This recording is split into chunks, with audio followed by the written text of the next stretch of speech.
ನೋಡಿ ಇವತ್ತು ಕುಂದಾನಗರಿಯಲ್ಲಿ ಒಂದು ಜಂಗಿ ಕುಸ್ತಿಯಲ್ಲಿ ಬೇರೆ ತರಹದ ನಡೀತಾ ಇದೆ.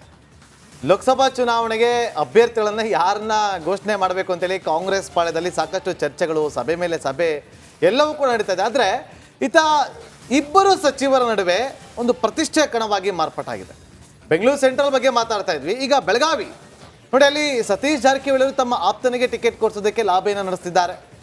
ಲಕ್ಷ್ಮೀ ಹೆಬ್ಬಾಳ್ಕರ್ ಅವರು ಎಕ್ಸ್ಕ್ಲೂಸಿವ್ ಆಗಿ ರಿಪಬ್ಲಿಕ್ ಕನ್ನಡಕ್ಕೆ ಹೇಳಿಕೆಯನ್ನು ಕೊಟ್ಟಿದ್ರು. ಮಗನಿಗೆ ಟಿಕೆಟ್ ಕೊಟ್ಟರೆ ನಾನು ಗೆಲ್ಸ್ಕೊಂಡು ಬರ್ತೀನಿ ಅಂತೇಳಿ ದೆಹಲಿಯಲ್ಲಿ ಆ ಒಂದು ಹೇಳಿಕೆಯನ್ನು ಕೊಟ್ಟಿದ್ರು.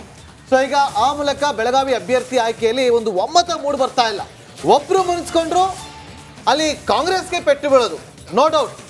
ಸತೀಶ್ ಜಾರಕಿಹೊಳಿ ವರ್ಸಸ್ ಲಕ್ಷ್ಮೀ ಹೆಬ್ಬಾಳ್ಕರ್.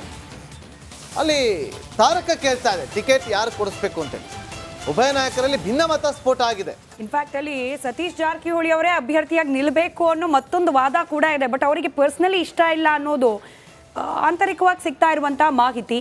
ಇನ್ಫ್ಯಾಕ್ಟ್ ಲಕ್ಷ್ಮೀ ಹೆಬ್ಬಾಳ್ಕರ್ ಅವ್ರ ಮಗ ಸತೀಶ್ ಜಾರಕಿಹೊಳಿ ಅವರ ಮಗಳು ಅನ್ನೋ ರೀತಿಯ ಚರ್ಚೆ ಕೂಡ ಕೆಲ ದಿನಗಳ ಹಿಂದೆ ಕೇಳೋಕೆ ಸಿಕ್ತಿತ್ತು. ಅವರಿಬ್ಬರ ನಡುವೆ ಕಾಂಪಿಟೇಷನ್ ಅನ್ನೋ ರೀತಿಯಲ್ಲಿ ಅದನ್ನ ಡೈರೆಕ್ಟ್ ಆಗಿ ಲಕ್ಷ್ಮೀ ಹೆಬ್ಬಾಳ್ಕರ್ ಅವರೇನೆ ಹೇಳ್ಬಿಟ್ಟಿದ್ರು ಕೂಡ ರಿಪಬ್ಲಿಕ್ ಕನ್ನಡದ ಮೈಕ್ ಮುಂದೆ. ಸಚಿವರಿಗೆ ನಿಂತ್ಕೊಳ್ಳಿ ಅಂತ ಹೇಳ್ತಾರೆ. ಲಕ್ಷ್ಮೀ ಹೆಬ್ಬಾಳ್ಕರ್ ಅವರು ಕೂಡ ಸಚಿವೆ ಅಲ್ವಾ, ಅವ್ರಿಗೂ ಫೋನ್ ಹೋಗಿರ್ತಾರೆ. ಅವ್ರು ಸೆಟಲ್ ಇದ್ದಾರೆ ಒಂದ್ ಹಂತದಲ್ಲಿ. ಫಸ್ಟ್ ಟೈಮ್ ಮಿನಿಸ್ಟರ್ ಆಗಿದ್ದಾರೆ, ಈಗ ಮಹಿಳಾ ಖಾತೆ ಸಚಿವರಾಗಿದ್ದಾರೆ. ಹಾಗಾಗಿ ಆ ಖಾತೆಯನ್ನ ನಿಭಾಯಿಸ್ತಾ ಈ ಅನುಭವದ ಆಧಾರದ ಮೇಲೆ ನೋಡೋದಾದ್ರೆ ಸತೀಶ್ ಜಾರಕಿಹೊಳಿ ಅವ್ರದ್ದು ಅಪ್ಪರ್ ಹ್ಯಾಂಡ್ ಇದೆ.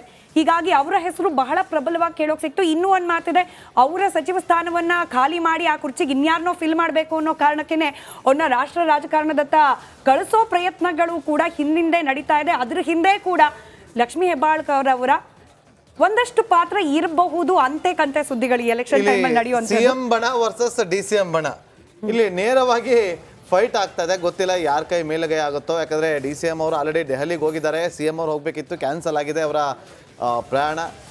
ಗೊತ್ತಲ್ಲ ಏನೇನಾಗುತ್ತೋ ಅಂತೇಳಿ ಬಹಳ ಕುತೂಹಲ ಅಂತೂ ಇದ್ದೇ ಇದೆ. ಒಟ್ನಲ್ಲಿ ಎಲೆಕ್ಷನ್ ಜಾತ್ರೆ ಆ ಅಖಾಡ ಅಂತೂ ಪ್ರತಿ ದಿನ ಕೂಡ ಭರ್ಪೂರವಾಗಿ ಒಂದಲ್ಲ ಒಂದು ಸುದ್ದಿಯಿಂದ ಕೂಡಿದೆ. ಇವೆಷ್ಟು ಇವತ್ತಿನ ಎಲೆಕ್ಷನ್ ಜಾತ್ರೆಯ ಪ್ರಮುಖ ಸುದ್ದಿ. ಇದೇ ಎಲೆಕ್ಷನ್ ವಿಚಾರಕ್ಕೆ ಸಂಬಂಧಪಟ್ಟಂತೆ ಮತ್ತಷ್ಟು ಸ್ವಾರಸ್ಯಕರ ಸಂಗತಿಗಳನ್ನ ನಾಳಿನ ಎಲೆಕ್ಷನ್ ಜಾತ್ರೆಯಲ್ಲಿ ನಿಮ್ಮ ಮುಂದೆ ಇಡ್ತೀವಿ.